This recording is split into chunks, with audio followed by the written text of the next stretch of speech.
Hello guys! Hello Aries! Welcome dito sa aking channel, Kapalaran 888 Aries. This is a general reading, so pwede kang makaresonate. Gamitin natin ang ating intuition sa panonood, Aries. Okay, this is for Aries.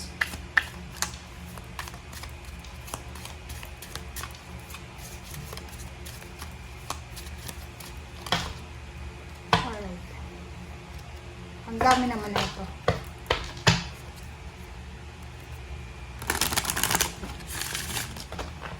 Okay, Aries, kumusta kayo dyan? I hope na nasa mabuti kayong kalagayan ngayon.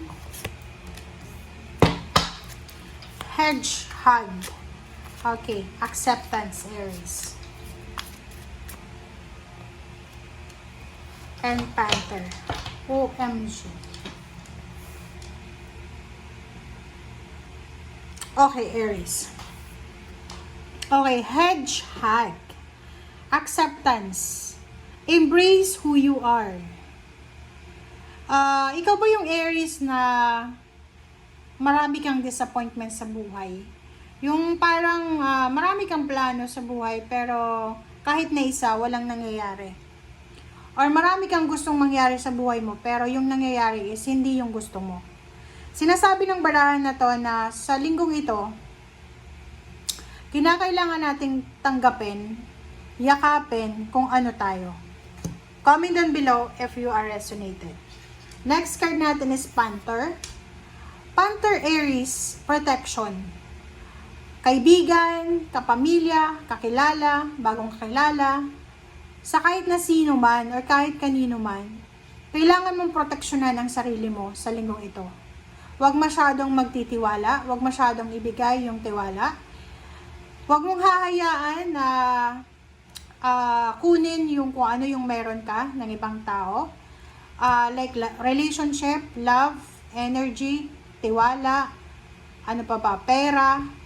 Huwag mong hahayaan kasi maybe this week, kasi alam mo ba, minsan pag marami tayong mga disappointment sa buhay, maraming rejections, or marami tayong gustong mangyari sa buhay natin, but walang nangyayari. Minsan, because of desperation, diba? Desperada na, kung ano na lang yung naandyan, yun na lang. Ang nakikita ko sa'yo dito, mag-iingat ka. Especially sa friendship, hindi ka dapat nakikipagkaibigan, nakikipag-communicate, or nakikipag-close sa mga taong alam mo na hindi maganda yung reputasyon. Like yung halimbawa, yung gumagawa ng illegal na relationship, illegal na trabaho, yung mga taong alam mo na hindi makakabuti sa energy mo, hindi makakabuti sa buhay mo, kailangan mong iwasan yan. Okay? Alright. So, tingnan natin. And, alam mo ba yung contentment? Napaka-importante yan, Aries. Sa linggong ito, sinasabi ng barahan na kailangan nating maging kontento. So kung ano yung meron tayo, tanggapin natin kung ano yung wala tayo while working kung ano yung gusto nating mangyari sa ating buhay. Okay.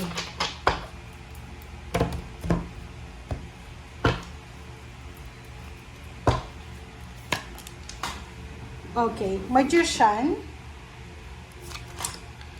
Three of Pentacles. The Emperor. The Hermit.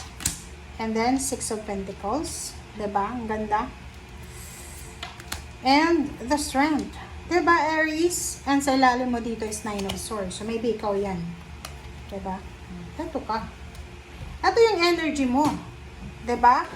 So, yung energy mo, Aries, is maybe your Nine of Swords. Ang Nine of Swords is parang problematic eh.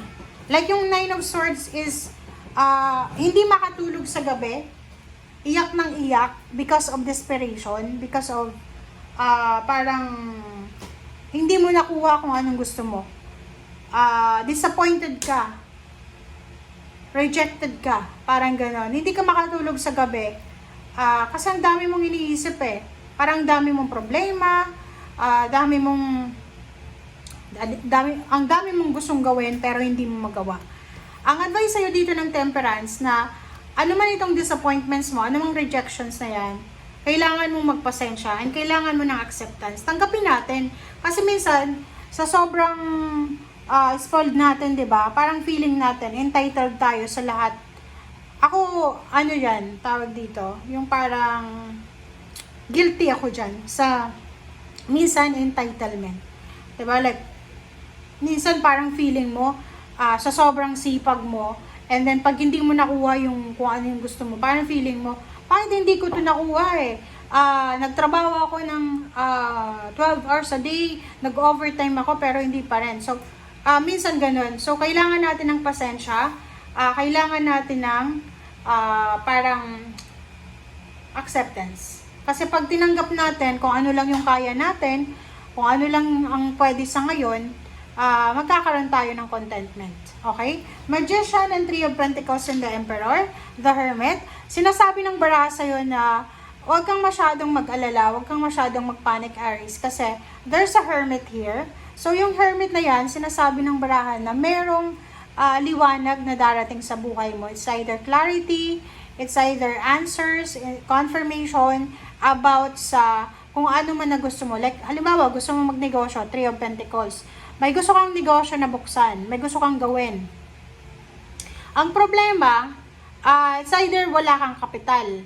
Ang problema, wala kang kasosyo. Or yung pera yung kailangan dito. Or parang walang lugar kung saan ka magnenegosyo. So, sinasabi ng baraha, kung makakapaghintay ka daw, okay? Kung makakapaghintay ka, there's a magic, there's a miracle coming na pwedeng ito yung magdadala sa'yo ng authority. Okay? Like, halimbawa, sa ngayon, gusto mong magnegosyo, gusto mong makipag-associate, gusto mong maghanap ng trabaho, pero hindi ka makahanap ng trabaho. So, sabi ng baraha, kung magtitiis ka or makakapagtiis ka ng konti, ibibigay sa'yo ng universe yung hermit, ibibigay sa'yo yung nakadadhana, nakadestiny sa'yo na negosyo, or position sa trabaho. Ganun eh, di ba? Like, halimbawa, nagtrabaho tayo sa isang company ng almost maybe how many years? 4 years, 8 years. Hindi tayo napopromote. Hindi tayo nasasali doon sa mga promotion. And parang feeling mo, useless na yung pag-stay sa company na yan. So, pwedeng ang tendency mo is maghanap ng ibang trabaho, maghanap ng ibang companies. Pero, ang hermit dito nagsasabi sa'yo na konting tiis pa. Konting tiis pa, makakaraos ka rin. Konting tiis pa, papabor din sa'yo yung pagkakataon. Kasi may kanya-kanya tayong timeline dito sa mundo.